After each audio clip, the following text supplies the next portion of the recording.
पाकिस्तान के कराची में जिन्ना international airport पर बड़ा आतंकी हमला हुआ। बीती रात एयरपोर्ट के अंदर घुसे आतंकियों ने 10 से 15 ग्रेनेड फेंके। इस हमले में 2 प्लेन में आग लग गई।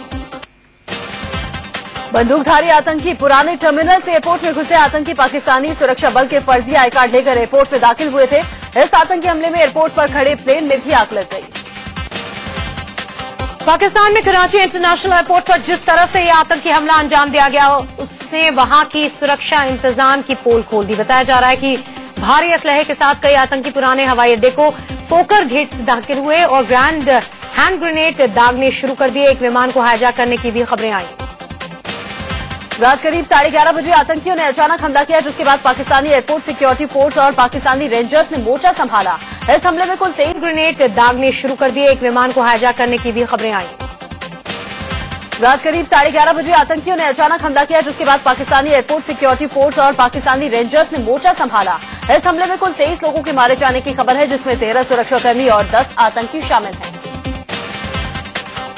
आतंकियों ने हवाई अड्डे के उस इलाके में हमला किया जहां हज यात्रियों के रुकने का इंतजाम किया जाता है।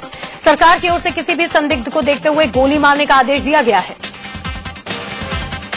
हिमाचल की मंडी में हुए भीषण हादसे के बाद रेस्क्यू ऑपरेशन जारी है। अब तक 5 शव बरामद किए जा चुके हैं। एनडीआरएफ की 2 टीमें छात्रों की तलाश में लगी है। इसके अलावा एसएसबी की टीमें भी तलाशी अभियान में जुटी हुई हैं। दरअसल कल शाम 7 बजे व्यास नदी में छोड़े गए डैम के पानी में 24 छात्र बह गए। इनमें से 6 लड़कियां हैं। ये सभी हैदराबाद इंजीनियरिंग के छात्र हैं जो यहां घूमने आए थे। हादसा चंडीगढ़ मनाली हाईवे पर थलौट में हुआ। बताया जा रहा है कि छात्र व्यास नदी के किनारे फोटोग्राफी कर रहे थे, तभी लालजी डैम के गेट खोल दिए गए, जिससे व्यास नदी का जलस्तर एकदम बढ़ गया। पानी की तेज धारा ने छात्रों को अपनी चपेट में ले लिया। हादसे के शिकार सभी छात्र हैदराबाद से 50 किलोमीटर दूर VNR Vignana Jyothi college of engineering and technology के स्टूडेंट्स हैं। ये सभी हिमाचल प्रदेश के अलग अलग जगहों से घूमते हुए मंडी पहुंचे थे। वह इस घटना की जानकारी मिलते ही आंध्र प्रदेश के मुख्यमंत्री चंद्रबाबू नायडू ने ट्वीट कर पीड़ित परिवार की मदद करने की बात कही। नायडू ने ट्वीट में लिखा कि उन्होंने इस मामले में दिल्ली से भी बात की है। सभी जरूरी कदम उठाए जाएंगे। बिहार के गया में फाल्गु नदी में नहाने गए 4 बच्चों की डूबने से मौत हो गई। सभी बच्चों की उम्र 7 से 10 साल के बीच है। दरअसल एक ही मोहल्ले के 7 बच्चे रविवार की दोपहर नहाने के लिए किरानी घाट पर गए थे, जहां ये दर्दनाक हादसा हुआ। हादसे की खबर मिलते ही स्थानीय लोगों ने तुरंत प्रशासन की मदद से बच्चों को बाहर निकाला, जहां अस्पताल में डॉक्टर्स ने 4 बच्चों को मृत घोषित कर दिया, जबकि 3 बच्चों का इलाज जारी है। चंडीगढ़ में एक 3 मंजिला इमारत अचानक आग की लपटों से घिर गई। आग इतनी भीषण थी कि देखते ही देखते इमारत जमींदोज हो गई। आग और उसकी वजह से धराशायी हुई बिल्डिंग के बाद चारों ओर अफरा तफरी मच गई। चंडीगढ़ के सेक्टर 17 में बिल्डिंग बनी थी। आग कंप्यूटर के एक शोरूम में लगी, जो देखते ही देखते पूरी इमारत में तेजी से फैल गई। पूरी इमारत पल भर में शोलों की शक्ल में तब्दील हो गई। आग की खबर पाकर दमकल की गाड़ियां मौके पर पहुंच गई। आग बुझाने में फायर ब्रिगेड के पसीने छूट गए। आग पर काबू न होता देख एयरफोर्स की दमकल टीम से मदद मांगी गई। आग किस तरह से लगी ये साफ नहीं हो पाया है। ग्रेटर नोएडा के दादरी में हुई बीजेपी नेता विजय पंडित की हत्या के विरोध में आज नोएडा ग्रेटर नोएडा बंद रखा जाएगा। स्थानीय सांसद और बीजेपी नेता महेश शर्मा ने बंद का ऐलान किया है।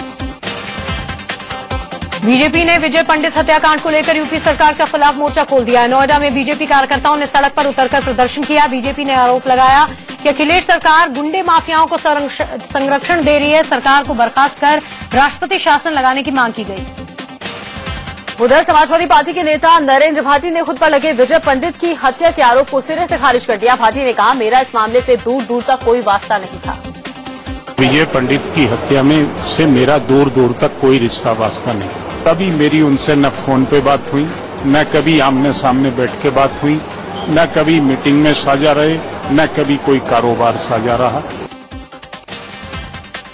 दरअसल विजय पंडित की पत्नी और दादरी नगर पालिका की चेयरपर्सन गीता पंडित ने भाटी पर आरोप लगाया था। गीता ने कहा कि भाटी की तरफ से हत्या की धमकियां मिल रही थी। ये धमकियां कई बार आई थी, उनकी आई थी नरेंद्र भाटी की भी चेयरमैन साहब के फोन पे आई थी कई बार। तो और लोगों से भी पता चलता रहता था कि वो तुम्हें धमकी दे रहे हैं, तुम्हारे मारने की बात कर रहे हैं। विजय पंडित की पत्नी ने नरेंद्र भाटी के अलावा 2 और लोगों को हत्या की साजिश में शामिल होने की बात कही है। उन्होंने कहा कि सियासी रंजिश में उनके पति की हत्या की गई। नरेंद्र भाटी विक्रम ठेकेदार पूर्व चेयरमैन रह चुके हैं और अनिल दुजाना। तीनों जनों का मैंने नाम लिया, यही है और कोई नहीं है। विजय पंडित की पत्नी गीता पंडित ने बताया कि उन्हें लोकसभा चुनाव के दौरान जेल में बंद कुख्यात बदमाश अनिल दुजाना की तरफ से धमकियां मिल रही थी। कहा जा रहा था कि महेश शर्मा के लिए प्रचार मत करो, नहीं तो अंजाम बुरा होगा। अनिल दुजाना ने साफ कहा था, अगर तुमने डॉक्टर साहब का साथ दिया, उनका प्रचार कराया, तो हम तुम्हें खत्म कर देंगे। गीता पंडित ने स्थानीय नेता विक्रम ठेकेदार पर हत्या की साजिश में शामिल होने का आरोप लगाया है। गीता पंडित ने कहा कि विक्रम पंडित चुनाव में फर्जी वोट डलवा रहे थे, तब हमने उन्हें रोकने की कोशिश की थी। जिस दिन वोट डल रही थी हमारी, उस दिन भी काफी झगड़ा हुआ था, क्योंकि वो फर्जी वोट डाल रहे थे विक्रम ठेकेदार और हम उन्हें रोक रहे थे। तब विक्रम ठेकेदार ने धमकी दी थी कि एक साल भी तुम्हारी चेयरमैनी चलने नहीं देंगे हम। विजय पंडित की पत्नी ने एसपी नेता नरेंद्र भाटी पर सीधा आरोप लगाते हुए हत्याकांड की सीबीआई जांच की मांग की है। उन्होंने कहा कि यूपी पुलिस पर कोई भरोसा नहीं है। जिस नरेंद्र भाटी पर विजय पंडित की पत्नी हत्या का आरोप लगा रही हैं, वो समाजवादी पार्टी के नेता हैं। भाटी पर वाईएस दुर्गा शक्ति का ट्रांसफर करवाने का आरोप लगा था। भाटी समाजवादी पार्टी के टिकट पर गौतम बुद्ध नगर से लोकसभा चुनाव भी लड़े थे। विजय पंडित की पत्नी ने नरेंद्र भाटी का नाम लिया है, लेकिन जब मीडिया ने ADG law and order Devendra Chauhan से पूछा कि क्या भाटी से पूछताछ होगी, तो वो कन्नी काटते दिखे।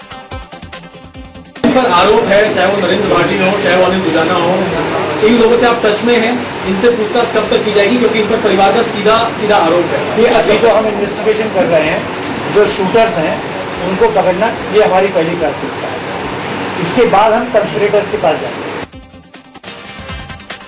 विजय पंडित मर्डर केस में पुलिस ने शक के आधार पर 4 लोगों को हिरासत में लिया, उनसे पूछताछ की जा रही है। शनिवार रात दादरी बाजार में बाइक पर आए हमलावरों ने विजय पंडित पर ताबड़तोड़ गोलियां बरसा दी थी। विजय पंडित के घर श्रद्धांजलि देने वालों का तांता लगा है। डिबाय से एसपी विधायक गुड्डू पंडित पीड़ित परिवार को सांत्वना देने पहुंचे। विजय पंडित की पत्नी के आरोपों पर उन्होंने कहा, प्यारे कितने भी रसूख वाले क्यों न हो, किसी को छोड़ा नहीं जाएगा। कानपुर में भी बीजेपी महिला मोर्चा ने यूपी की बिगड़ती कानून व्यवस्था को लेकर प्रदर्शन किया। इस मौके पर प्रदर्शनकारियों ने हस्ताक्षर अभियान भी चलाया। पार्टी ने राज्य में राष्ट्रपति शासन लगाने की मांग की है। बीजेपी नेता विजय पंडित का कल अंतिम संस्कार कर दिया गया। भारी पुलिस बल और एडीजी की मौजूदगी में उनका अंतिम संस्कार किया गया। विजय की शव यात्रा में उनके सैकड़ों समर्थक शामिल हुए।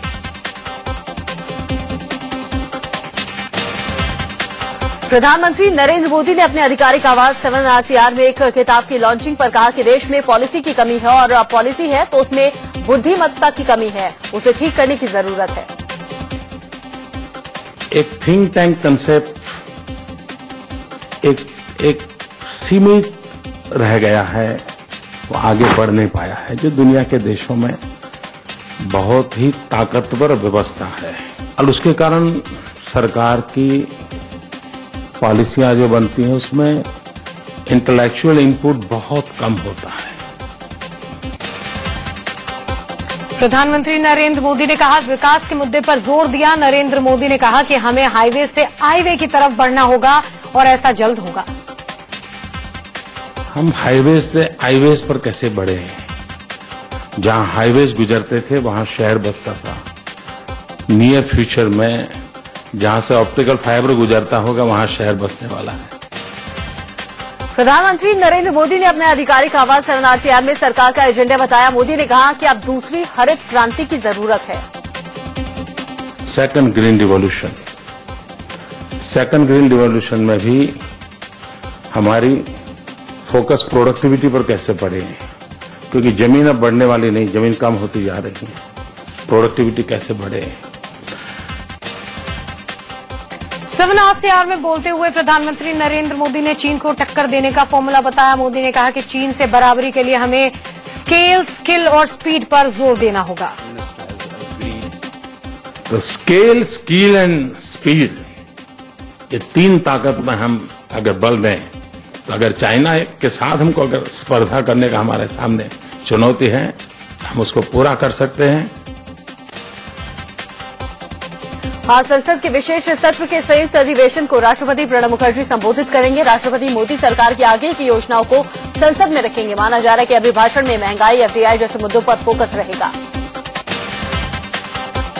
राष्ट्रपति के अभिभाषण पर मंगलवार और बुधवार को संसद में चर्चा होगी। राज्यसभा में चर्चा की शुरुआत सत्ताधारी बीजेपी की तरफ से मुख्तार अब्बास नकवी करेंगे, जबकि लोकसभा में राजीव प्रताप रूडी चर्चा शुरू करेंगे। गुलाम नबी आजाद राज्यसभा में विपक्ष के नेता बन सकते हैं। सूत्र बताते हैं कि विपक्ष के नेता पद के लिए गुलाम नबी आजाद के नाम का औपचारिक ऐलान बाकी है। गुलाम नबी आजाद गांधी परिवार के बेहद करीबी माने जाते हैं। उनके पास बतौर सांसद 32 साल का अनुभव है। कांग्रेस अध्यक्ष सोनिया गांधी ने गुलाम नबी आजाद को राज्यसभा में संसदीय दल का नेता मनोनीत कर दिया है।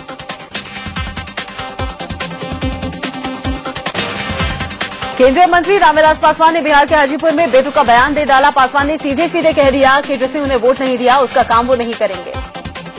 जो वोट नहीं दिया है तो आपको पूरा अधिकार होना चाहिए कि आप कह दीजिए ये वोट नहीं दिया चाहिए। रामविलास पासवान ने कहा कि वो अपने और बीजेपी के पंचायत पदाधिकारियों को इस काम में लगने के लिए कहेंगे ताकि ये तय हो जाए कि किसने उन्हें वोट दिया है और किसने नहीं। हाजीपुर के कचहरी मैदान में जब पासवान मंच से भाषण दे रहे थे तो मंच अचानक टूट गया। हालांकि इस हादसे में किसी को चोट नहीं आई। दिल्ली में बिजली कटौती को लेकर उपराज्यपाल नजीब जंग ने कल एक हाई लेवल मीटिंग की। राजभवन में सरकारी अफसरों और बिजली वितरण करने वाली कंपनियों के पदाधिकारियों के साथ बैठक के बाद उपराज्यपाल ने कई निर्देश जारी किए। उपराज्यपाल ने निर्देश दिया कि रात 10 बजे के बाद मॉल्स को बिजली सप्लाई न हो। पीक आवर में हाईमर्स लाइट्स, हैलोजन लैंप्स बंद रखे जाएं। उपराज्यपाल ने बिजली वितरण कंपनियों को भी निर्देश दिए जिनके मुताबिक बिजली कटौती की जानकारी जनता को पहले से दी जाए। कॉल सेंटर्स को और मजबूत बनाया जाए, साथ ही शिकायत के लिए टेलीफोन नंबर बढ़ा दिए जाएं।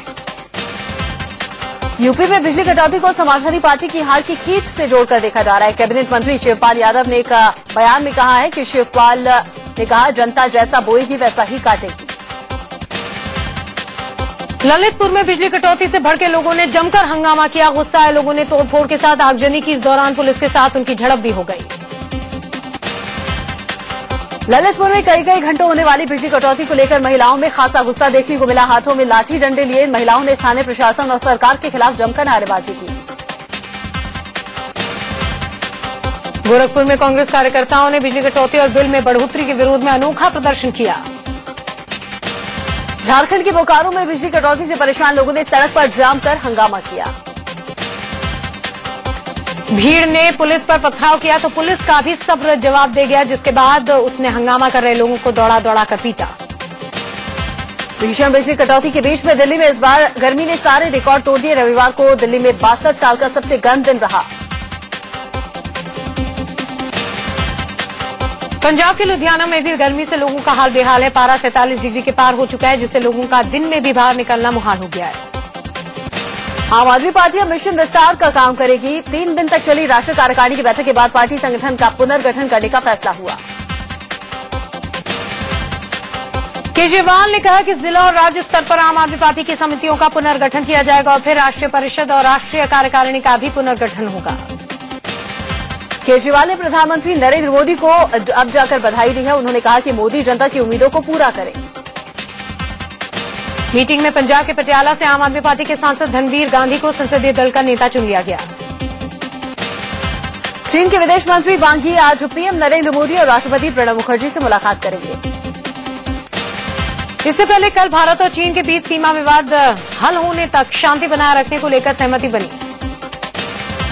बिहार में जेडीयू के अंदर छिड़ा घमासान थमता हुआ नहीं दिख रहा। पूर्व मुख्यमंत्री नीतीश कुमार से नाराज चल रहे जेडीयू के 6 बागी विधायकों ने कल पार्टी के अध्यक्ष शरद यादव से मुलाकात की और अपनी बात रखी। लोकसभा का चुनाव हारे जेडीयू नेता ललन सिंह को नीतीश सरकार में मंत्री पद दिए जाने से ये विधायक भड़के हुए हैं। ये विधायक नीतीश कुमार के उस फैसले से भी नाराज हैं जिसमें जेडीयू राज्यसभा के लिए किसी को टिकट नहीं देगी।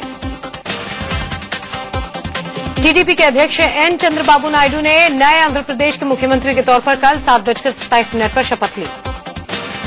सीमांध्र के सीएम पद की शपथ लेने से पहले चंद्रबाबू नायडू एनटी रामाराव घाट पहुंचे। अपने आधिकारिक निवास 7RCR में पीएम नरेंद्र मोदी ने एक खिताब का विमोचन किया। ये 7RCR में उनका पहला कार्यक्रम था। जगदीश ठक्कर प्रधानमंत्री नरेंद्र मोदी के पब्लिक रिलेशंस ऑफिसर होंगे।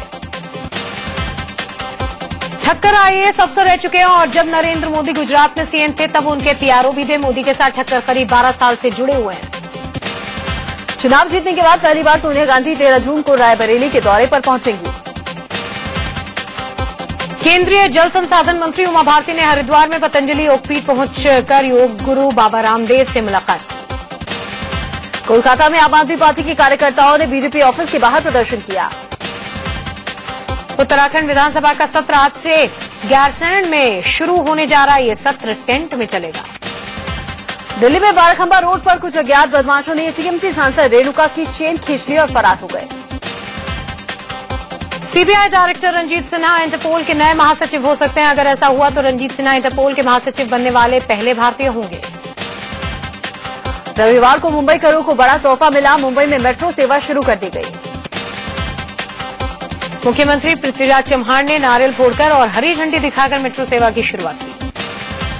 मुख्यमंत्री पृथ्वीराज चव्हाण ने मेट्रो के सफर का लुत्फ भी उठाया। उनके साथ अनिल अंबानी, टीना अंबानी, डिप्टी सीएम अजीत पवार भी मौजूद थे। जम्मू कश्मीर के पुलवामा